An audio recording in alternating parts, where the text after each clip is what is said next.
اگر آپ لوگوں نے بھی ارطغرل سیریل دیکھا ہے تو یقیناً آپ سب بھی دہلی ضمیر کے کریکٹر سے اچھی طرح واقف ہوں گے اور اس کریکٹر کو آپ نے بہت زیادہ پسند بھی کیا ہوگا۔ لہٰذا ارطغرل غازی میں دہلی ضمیر جو کریکٹر ہے وہ جہاں ایک طرف ایک بہادر جنگجو دکھایا ہے، وہیں دوسری طرف ایک ہنرمند لوہار بھی دکھائے ہیں۔ دہلی ضمیر جہاں ایک طرف قائی قبیلے کے بہادر جنگجوؤں کے لیے تلوار بنا کر انہیں اور بھی طاقتور بناتے ہیں، وہیں دوسری طرف قائی قبیلے کے چھوٹے چھوٹے بچوں کو اپنے بزرگوں کی کہانی سنا کر ان کو اور بھی پرعزم بناتے ہیں۔ دہلی ضمیر قائی قبیلے کے جرگے میں بھی ایک ممتاز حیثیت رکھتے ہیں، ان کی رائے کو بہت اہمیت دی جاتی ہے۔ قائی قبیلے کے سردار سلیمان شاہ ان کو خاص طور سے بہت اہمیت دیتے ہیں۔ گھنی مونچھیں، روبدار چہرہ اور کڑاکے کی آواز کے ساتھ حق اللہ کی آواز بلند کرنے والا یہ شخص آخر کون ہے؟ آج کی اس ویڈیو میں ہم جانیں گے کہ آخر دہلی ضمیر کی ریئل ہسٹری کیا ہے۔ کیا تاریخ میں ان کا وجود سلیمان شاہ اور ارطغرل غازی کے دور میں ملتا ہے یا پھر سیریل میں یہ فقط ایک فرضی کردار ہے؟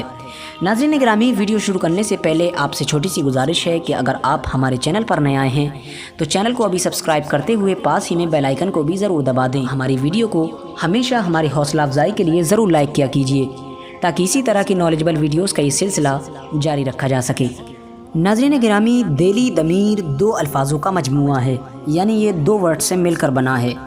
ضمیر کا مطلب ہوتا ہے لوہا یعنی آئرن، یہ لوہار کے لیے استعمال کیا جاتا ہے، اور دہلی کا مطلب ہوتا ہے بہادر یا پھر انصاف کے لیے کسی بھی حد تک جانے والا۔ یہ نام ترکوں میں اکثر پایا جاتا تھا، لہٰذا آپ کہہ سکتے ہیں کہ دہلی ضمیر کا مطلب ہے دہلی لوہار یا پھر جذباتی لوہار۔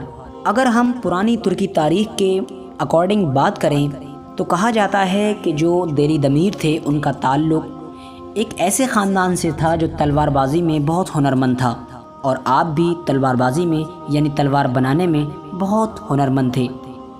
آپ کو بتا دیں کہ آپ کے بارے میں تاریخ میں زیادہ کچھ تو نہیں ملتا، لیکن ایک لوک داستان ملتی ہے جسے ہم افسانہ بھی کہہ سکتے ہیں۔ اس میں دہلی ضمیر کا ذکر ہے۔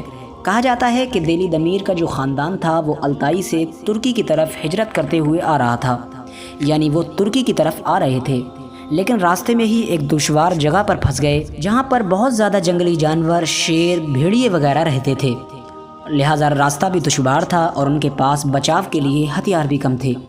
لہٰذا وہاں پر انہوں نے گھاٹی میں کچھ پتھر ڈھونڈے جن میں لوہا موجود تھا، لہٰذا اس لوہے کے ذریعے سے ان لوگوں نے تلوار بنانا شروع کی۔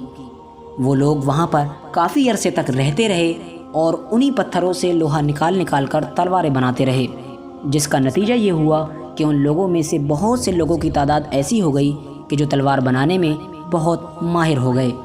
لہٰذا جب وہ لوگ وہاں سے اپنا پڑاؤ اٹھا کر ترکی کی طرف نکلے تو ان لوگوں کے پاس بہت سارا لوہا اور بہت ساری تلواریں موجود تھیں۔ لہٰذا جب وہ لوگ جا کر ترکی میں بسے تو جن علاقوں میں وہ جا کر بسے وہاں پر جتنے قبیلے آباد تھے ان میں سب سے زیادہ ماہر تلوار بنانے میں یہی لوگ تھے، لہٰذا اسی وجہ سے تمام لوگ انہی سے تلواریں بنوایا کرتے تھے۔ آپ کو بتاتے چلیں کہ یہ کہنا تو مشکل ہے کہ دہلی ضمیر کا کریکٹر ریئل ہے یا فیک، لیکن ہاں، جن افسانوں کا ہم نے آپ سے پہلے ذکر کیا کہ جن میں دہلی ضمیر کا ذکر آیا ہے، ان افسانوں کے مطابق بھی یہ بات سچ ہے کہ دہلی ضمیر کا تعلق قائی قبیلے سے تھا۔ قائی قبیلے میں دہلی ضمیر موجود تھے اور ان کی بہت سی ایسی تلواریں ہیں کہ جو انہوں نے قائی قبیلے کے بہادر جنگجوؤں کو بنا کر دی تھیں اور جن کا وجود آج تک ملتا ہے۔ حضرت سلیمان شاہ کی بھی ایک تلوار تھی جو دہلی ضمیر کے نام سے منسوب ہے، جو آج بھی موجود ہے، جس کے بارے میں کہا جاتا ہے کہ وہ دہلی ضمیر نے بنائی تھی۔ لہٰذا اس تلوار کو دیکھتے ہوئے میں اپنے نظریات سے تو یہ کہہ سکتا ہوں کہ کہیں نہ کہیں یہ کریکٹر ریئل ہی ہوگا، بھلے ہی ہم کو تاریخ میں کچھ بھی نہ ملے، لیکن وہ تلوار کسی نہ کسی چیز پر ضرور دلالت کرتی ہے۔ حضرت سلیمان شاہ کی وہ تلوار جس کے بارے میں کہا جاتا ہے کہ وہ دہلی ضمیر نے بنائی تھی، وہ آج بھی نیو یارک کے ایک میوزیم میں موجود ہے۔ ناظرین گرامی، دہلی ضمیر نہ صرف ایک ہنرمند تلوار بنانے والے لوہار تھے، بلکہ وہ ایک بہادر جنگجو اور قائی قبیلے پر اپنی جان دینے کے لیے تیار رہنے والے بہادر سپاہی تھے۔ وہ ارطغرل غازی کے بہت وفادار تھے۔ آج بھی جب ترکی میں کوئی بھی شخص ہتھوڑا اٹھاتا ہے تو ہر ضرب پر حق اللہ کی آواز بلند کر کے دہلی ضمیر کی یاد کو تازہ کرتا ہے۔ آج کے لیے اپنی ویڈیو کا یہیں پر اختتام کرتے ہیں۔ ویڈیو پسند آنے پر اپنے دوست و احباب اور رشتہ داروں کے ساتھ ضرور شیئر کریں۔ السلام علیکم ورحمۃ اللہ وبرکاتہ۔